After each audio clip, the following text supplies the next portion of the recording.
I'd like to thank Rabbi Shlomo Brody, who's been putting out things. Maybe you've seen what he writes. We've addressed the things he wrote. I've never disagreed with anything that he said personally or any of his points. He's a very good researcher, and he's doing a lot of good work. I wrote a response to something that he wrote, which is more addressing the sources that he did not go into. Or basically, he was talking about how the Achronim relate to a certain topic. But I was pointing out that there used to be a whole different school of thought within Judaism that didn't allow for this entire discussion. It was already dismissed. So I was pointing that out. I wasn't disagreeing with anything he wrote or Chas v'Shalom attacking. And he had written a book recently, Ethics of a Fighters, put out by Koren, Jewish Laws of War and things like that. It's very good. So he has done a lot of research into these things, obviously. And he's also a columnist for the Jerusalem Post, Jerusalem Compost. And a while ago, and now I'm missing this thing. Okay, here it is. I'll put it on the screen. He had written about international law. This is way back 5 years ago. I thought he did a good survey of rabbinic scholars who started addressing these issues. Is there an international law? By the way, was there such thing as international law in the 1800s? Well, we saw that the founding fathers who were living in colonial America in the 1770s discussed laws of war or certain conventions that, let's say, when Christian Europeans go to war with each other, they at least know not to attack women and children, right? They had certain boundaries, right? So we're talking about the major European powers. It was a cultural thing. It was a convention, like I said, that you knew to keep your combatants limited, and they criticized in the Declaration, the fathers criticized the king. The king is just a representative, by the way. Already, criticizing him, I mean the British authorities for using mercenaries, the merciless Indian savages who kill men, women, and children, and also these Hessians, bringing Germans who are also sort of godless and a lot more brutal than, let's say, Englishmen or Frenchmen, the way they fight, or Spaniards, who have some honor. Okay, they know how to attack women and children. They have certain limits, right? There were more men, I guess. So these ideas of international law basically became more and more by convention, especially in the 1800s, where warfare was, again, by the European powers on the continent and around the world where they're colonizing. There were certain rules that things you don't do, and laws of diplomacy, and how when one general surrenders, suddenly they have to hand over the sword and they drink tea together, and suddenly everybody's friends. On Christmas Day, everybody leaves the foxholes or the trenches and they play soccer. They have a truce for, because it's Christmas. Ridiculous ideas like this. So why can't you just have a truce the rest of the time? Either way. So international law became a big deal, by the way, once World War I ended, and they started the League of Nations and all this talk. Perhaps we should have ideas like Geneva Conventions will actually make it official. We'll make rules of law and we'll try to govern ourselves. Like I said, it's basically Calvin Ball, the evolution. And hopefully the Goyim will eventually realize that they shouldn't be making war with each other. The problem is there's still large sections of the world where they're completely uncivilized and they're still just basically barbarians in the way they treat us, which is the almost joke. Israel's the biggest follower of these so-called laws and halachas, and their enemies are the most barbaric and totally godless and ruleless. So it makes no sense. Either way, he was writing here. I'll put this on the screen, this article. He brought up the major, I guess, scholars. I wouldn't say poskim, because when you say Rav Chaim Hershenson, you don't think posek. He didn't write a Mishnah Berurah for you, or Kitzer Shulchan Aruch even, or the Aruch HaShulchan, right? But he did discuss these things. And he looked at this and he believed, I'll say over here, believed that Jews were obligated to follow such standards, even in cases where they're not signers of such covenants. This was in part because it would be a desecration of God's name for Jews not to support progressing toward a better civilization.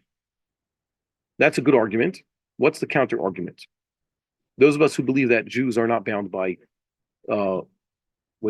international law and conventions, what the Hague says in Geneva and all that.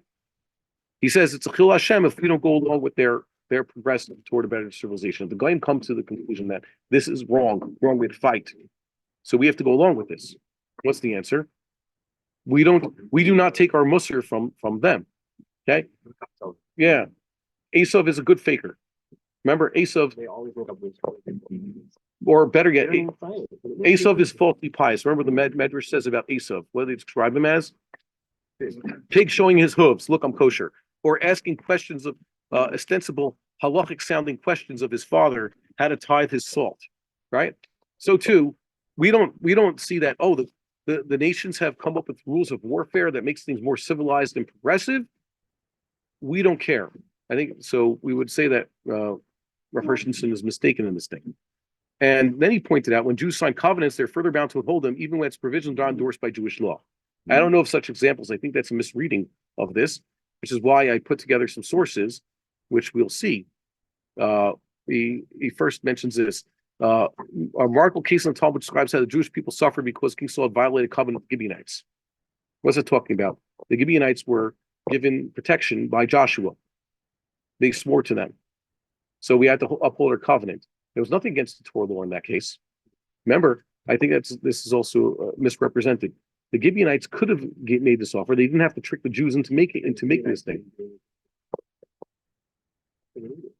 Well, the point, yes, that's also a good point. But I was trying to say that King Saul had violated covenant with the Gibeonites. There was no necessarily violation. We don't know what it was. Okay, but well, okay, no, no. I'm trying to distinguish between the Gibeonites, what initiated this covenant with them, and what eventually happened that we abrogated it. Okay, by we I mean it says King Saul was somehow faulted. It's very unclear. Chazal can't decide what did Saul do to these Gibeonites that he should not have done. But the fact is that this isn't that we entered a covenant that was against Torah law with the Gibeonites. We entered into what was actually a legitimate form of thing. And the only reason that we're upset at the Gibeonites for doing this is because of the pretext for doing it. No. That's not what the Rambam describes, for example. What they say is really all that we're going to see this in the sources. The Gibeonites had an offer of peace as they had wanted on the table. Yeshua had sent out messengers and books. It says he had Megillas and Sfarim he had written to all the Canaanites, various ones.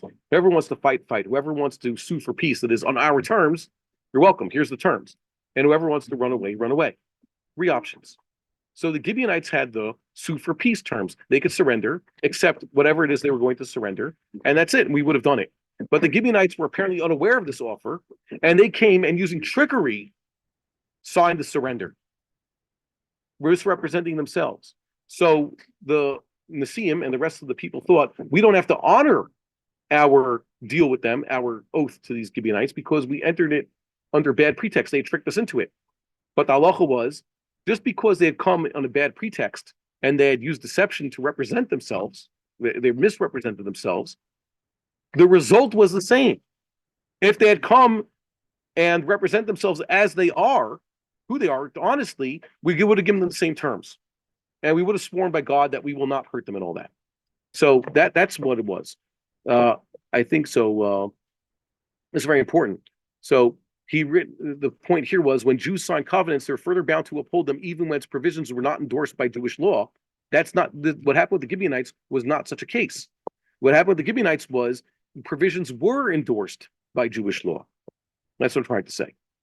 Yes, and by the way, we're held accountable for whatever it is. There was a famine for 3 years. Jewish people suffered because of what happened 400 something years later under King Saul's leadership to these Gibeonites, these leftover Canaanim. By the way, Gibeon apparently they were not Yevusi. I think they were Chivi, one of the Canaanite groups. Okay, so that was the first thing. Shows that the sages condoned because it was a sanctification of God's name to show that the Jewish people upheld their promises. Okay, well, it's true. We did uphold our promise, but this was the type of thing we were allowed to engage in. Hershenson concluded, therefore, that these international agreements are binding, even when the demand to acts would otherwise be prohibited. No, the original agreement was binding because it did not ask us to do anything that was prohibited. I think that's a mistake. And this appeasement that happened, by the way, what they have to do, King David had to hand over descendants of Saul to be executed by the Gibeonites. That was very clearly there, a hora'at sha'ah. The Gibeonites did that. That was their choice. But yes, you're not allowed to. But God had decreed it such. Apparently, your Tumid says David asked God. God said, word of God. So I'd like to just to point this out, emphasize this, that Rav Hershenson's conclusion that if we engage in international agreements, even if they demand acts that otherwise be prohibited, this is not an example of such. Hold on. I think that's good enough for here. You have the Rav Shul Yisraeli's example. He says Dina de Malchusa Dina. And that's a little bit more conservative, he says. It's a more moderate thing that, we have to obey all sorts of, if we enter agreement, even if it's against the Torah, we still have to stick to our agreement. I would say, if we enter to an agreement that's against the Torah, it is completely non-binding. And we don't have a case of where Hashem said, you entered an agreement that's against my Torah, therefore you have to keep it. If that were true, then we could enter into all kinds of agreements. Okay, we'll do this, we'll do that. Yeah. Look, we don't have a party. Ain l'davar so.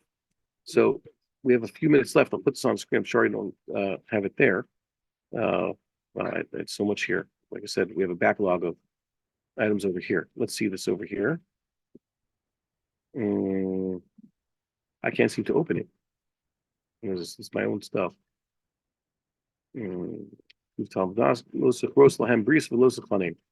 It's actually in this week's parsha. Why are we discussing this now, by the way? What does it say in the Torah, in Parshas Mishpatim? You have to get rid of the Canaanites. Lo tichrot lahem brit v'lo tichonein.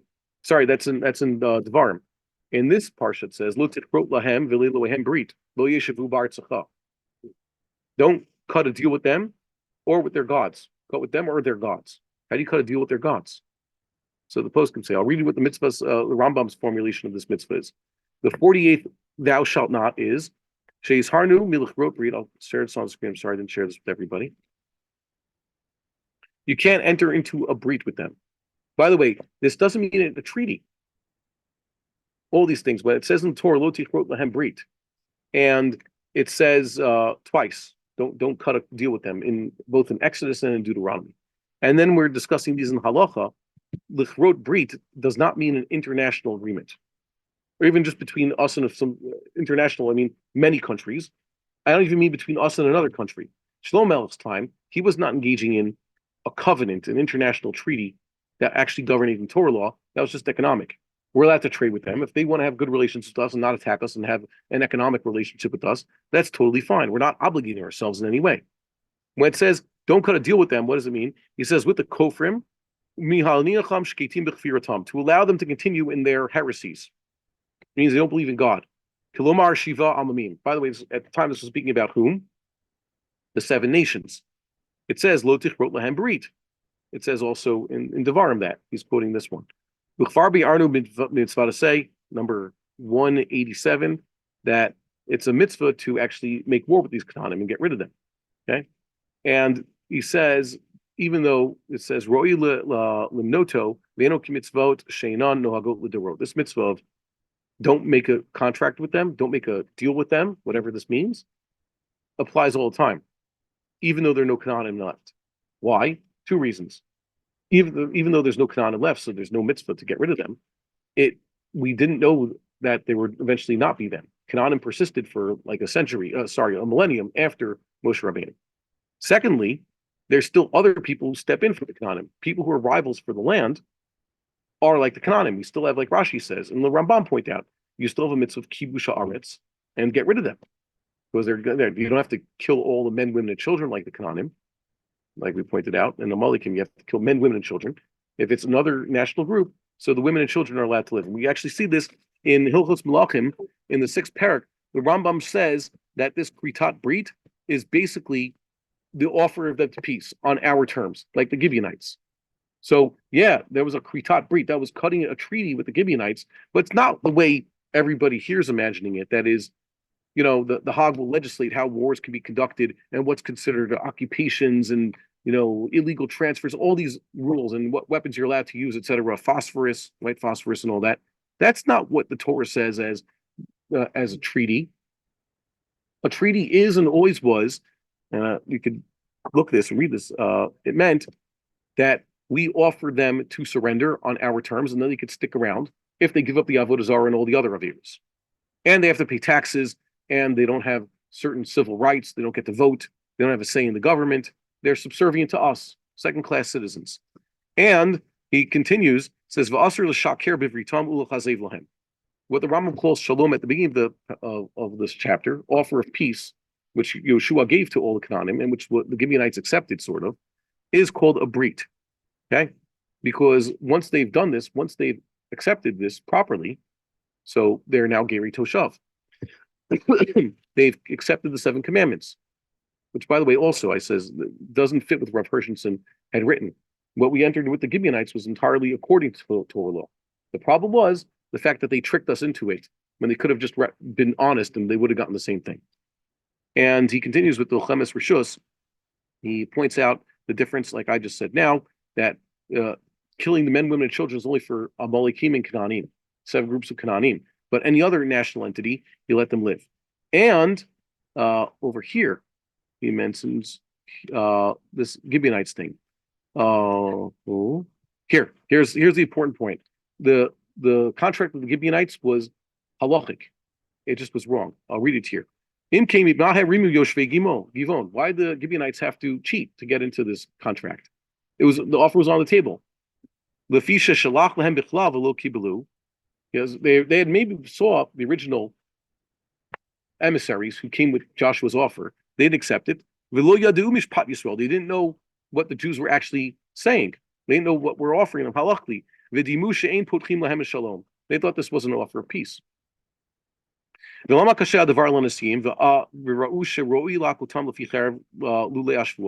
Nasim wanted to smite the Gibeonites. Deal's off. But we swore by God, we have to keep it. Says, remember, they had cut a deal with them, but it says don't cut a deal with them. Answer, really, the din was that these Gibeonites should be subservient. They have to pay taxes, they have to work for us. Because the Nasim had taken this oath to let them live bita'ut, through misrepresentation on their part. They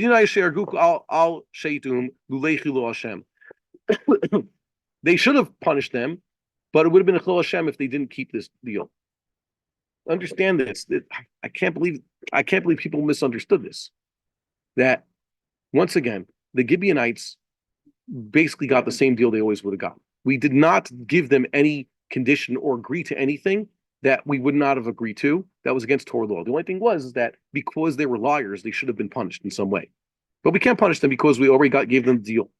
Okay. He also says we do not offer this peace explicitly. We do not give this to Ammon and Moab, although they could still jump in and accept it. They can offer us. You know what? We'll surrender to the Jews and we'll be Geri Toshav. We'll keep all the commandments that we're supposed to. We'll give up the Avodah Zarah thing. So yeah, it's kind of crazy. As for Dina de Malchusa, hold on. There's halachas I put here. There's a Ramban here. He says Lo yichrut lahem brit la'achayot mem kol neshama. When it says don't cut a deal with them, it means to let them live. Das Mikra has a long thing about this also. You can find the same in Rashi. No one really disagrees with this. So I don't think that there's any source to say that the Jewish people could ever enter into any sort of covenant to promise to abrogate the Torah. There is no such thing. Now, as for Dina de Malchusa Dina, just to know, that is a highly limited thing. It doesn't mean that anything that, secular government that rules over us has a din, so that has any bearing whatsoever. For example, the Rambam said it's very limited. Dina de Malchusa Dina means the king's right to tax, levy taxes and tariffs. That's it. We would be obligated to all the stuff that this government has obligated us to forevermore. Yeah. So Dina de Malchusa is such a limited term. I'll give you here. There's 2 examples. By the way, it's pointed out. Dina de Malchusa Dina as a term first is mentioned by Shmuel the Babylonian, first generation Amora. It's not in the Mishnah. They say it's barely in the Yerushalmi. I don't know enough Yerushalmi, so you have to look through it. But there's very little Shmuel in the Yerushalmi compared to the Bavli, right? So the first is that the king can set taxes and that he has certain powers, he has a certain authority to deal with laws of selling land, real estate laws, okay? And times for when, cases are adjudicated, monetary laws. Like Chazal say, you and I enter into a contract, we can make our own stipulations. That basically means the king can make monetary stipulations for his entire kingdom. That's Dina de Malchusa Dina. Okay? And it's, by the way, it's not in the Mikra either. So yeah, I just had some things copied over here. I'm very surprised at this. Din of Malchusa doesn't do anything with Isser V'Heter. It has nothing to do with war. It never was. It's always a very limited principle, for the time being. That I also find it surprising that anybody would have a havamina that we're obligated to keep so-called international law because somehow our government has agreed to do it. Okay, there's no such thing. Let's see what else. This is an important one. We'll close with this. The international law regarding manslaughter. You know of Ir Mikla, right? How does that work? There's a something called the Goel Adam, which, by the way, apparently these laws still apply now. Man kills another man. It's a mitzvah. The Rambam begins with. He doesn't explain the Goel Adam until a few paragraphs later, but he says the one who's supposed to execute justice is the Goel Hadam. That means the close relative of the man who was killed. Now, if you have a person who was a wanton murderer and he's been warned by witnesses, the court is supposed to take care of him, and he's supposed to be put to death by decapitation. But most cases, you have just the Goel Hadam is supposed to take it into his own hands. And that's kind of crazy. But the Beis Din even has a rule. First, the guy runs to Ir Mikla, and to avoid the Goel Hadam. And then he's brought to court with bodyguards. And the court decides, no, he's actually completely exempt. No one's allowed to touch this guy. He's innocent, or he's acquitted. That's called patur. Or he is actually convicted of murder and he's put to death. And if he's considered a certain category of shogeg, he is sent to Ir Mikla and told, watch out for the Goel Hadam, who can still kill you if you step out of line. Yeah, so don't leave the city. By the way, if you leave the city b'shogeg, it's not a heter. You have to leave the city wantonly. So there's a Goel Hadam. And the Rambam points out, based on the Gemara, that, by the way, because I would say the Shulchan Aruch says this, but Shulchan Aruch doesn't deal with this. The Torah doesn't deal with this. The Shulchan Aruch doesn't deal with this. There are certain people who also enjoy Ir Mikla. People who live among the Jews. Evet Kanani, Ger Toshav. They have this concept also. If the Ger Toshav kills the Jew, maybe he doesn't have a place to run to. Or another, it's just a Gentile or something like that. Whatever it may be. I'll read you the halacha inside. The Rambam says in Hilchos Melachim Milchamos that Ben Noach sheshagad be'achat mimitzvotav patur miklum. Ben Noach is shogeg in any of these examples. Like he's shogeg, worshipped idols. He's completely exempt. By the way, what does shogeg mean? It's not, I didn't know that worshiping idols is wrong. Ignorance of the law is not an excuse. It's that I didn't know this was an idol. Or I didn't know that this was a form of worship. That's a shogeg. Or I was drunk. That's a shogeg. Okay, not that I knew what I was doing, I just didn't know that this is prohibited. Okay.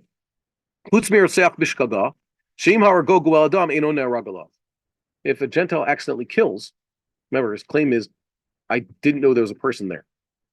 Honest mistake, or whatever other shogeg. I was drunk. Okay, patur. Someone forced me into it. That's an anus. But if he kills b'shogeg, there's a Goel Hadam. Goel Hadam exists even among the Gentile world. We're saying that, say, they don't have any Jews anywhere. It says in Timbuktu, Goyim have a concept of Goel Hadam. And what else? The ein lo ir miklat aval batei dinahem ein mimitimoto. This Rotzeach Bishgaga, he doesn't have an Ir Miklat to run away to. The Beis Din of the Goyim isn't supposed to put him to death because he's not a wanton murderer, not mezid. But there is a Goel Hadam out there who can potentially kill him. But they will find him from the Goel. If the Goel kills him, in this case, he's exempt. He should be exempt if they don't. They still try him as murder. No, they don't. People here as murder. No, they don't. They're not supposed to do that. Goel Hadam. They will, but I'm trying to say what the Torah law says. The Torah law governs, by the way, that's why it says international law. I am surprised that people say there's international law is what Goyim have decided among themselves and impose on us. The Torah and the Talmud already contain international law, which is entirely for them and has nothing to do with us. What I just read to you is halacha applying to some non-Jewish state entirely dealing with non-Jews. The Torah is a contract that we have between us and God that we already agree to, so we can't break that in order to agree. I said that earlier. We can't get into some contract with someone else or individuals to break the Torah. There's no such thing. Even though Dina Malchusa is given to the king to govern certain monetary transactions and his own taxes. Doesn't mean you can override the Torah. And he gives other examples over here. He mentions in Hilchos Rotzeach, Ger Toshav Sharag at Yisrael Bishkaga, Af Bishugeg Harezan Erag. Ger Toshav killed a Jew, means a good Gentile, killed a Jew Bishkaga. So he'll face the death penalty for that, even if he's shogeg. Why? Adam muad olam, because he's muad olam. You should have known better. You have to be extra good to Jews. Mechen ger toshav, shara ger toshav, mipnei she'al al dato shemutar lehargo. Similar to the case Rambam had before. Ger toshav kills not a ger toshav. He thought it was mutter. That's a type of shogeg, but that's like, I didn't know murder was wrong. Okay, hareza karav amazed. So that's basically like wanton murder. It's karav to it. V'neragolav. So he is to be put to death. Because he wanted to, that his havana was to kill this person. The goy sheragat the goy bishkaga, Gentile, not Ger Toshav kills Ger Toshav. That's in Eretz Yisrael. They live among us. They're supposed to be good. In Timbuktu, two people never heard of Jews before. What is the international law regarding that? They killed each other bishkaga. Einir miklakol tototan shnemar vayiti lahem vayital livnei Israel. Sorry, vayital livnei Israel. The concept of miklat is just for Jews, meaning goy kills another goy bishkaga. So the Gol Adam is licensed to kill him, and he has no safe space. What's the rule, by the way? The Rambam says defends himself. Yeah, he can defend himself with the Gol Adam. The Torah law is, let's say you're a Jew, you kill Bishkaga, and you don't get to go to Ir Miklat, but there is a Gol Adam out there to get you. What do? Beis Din will not acquit you. Beis Din will not convict you and sentence you. Beis Din will not execute you. But they also not let you go to Ir Miklat. So what does the halacha say? You better grow eyes on the back of your head because there's a Gol Adam. Gol Adam might not want to touch you, but why do I mention this now? Because we have this concept. International law says what? All these international laws I say. What is the international law? A person killed a Jew. What's the international law? The Jews' relatives are supposed to kill that person. Even Bishkaga. Somewhere out in the middle of nowhere, there's been a Ritzicha Bishkaga among the Gentiles. So they have a concept of Gul Hadam. Vigilantism. So no, it's a piece of international law I don't think most Jews are even aware of. Okay? But this is an actual example. And this is binding, by the way. No one came along. I guess we could sum up this entire evening by saying, no one came along and changed anything. These laws were eternal. And just because we lost our experience keeping them, things have been, not exactly good for a few thousand years, and we become ignorant of these things, doesn't mean they're not binding anymore. And it doesn't mean that we could just suddenly create new rules and say the old rules that Grossman might find in a book don't exist anymore. Okay? That's it. So we'll pray to God that we live to see much more peaceful times, much more successful times, destruction of the enemies, the expulsion of the enemies, the settlement of the entire land of Israel. Remember what they say. This is should have showed them what the Rav. At the same time, the Rav was telling people, what is victory? Victory means, conquest, expulsion, and resettlement. There are people actually saying, no, that's a ridiculous thing. You're a hothead for saying such a thing. They're actually right. But at the same time, it's like, well, you should just see that there are very reasonable people who are saying this based on the Torah sources. Okay, so we should all become familiar. Have a good evening. Have a good Shabbos. Be good. We would like to encourage our viewers to share these videos with friends and send in your responses. If you would like to obtain Birkon Nusach Eretz Yisrael or invite the rabbi for a speaking engagement, please email us at office@machonshilo.org.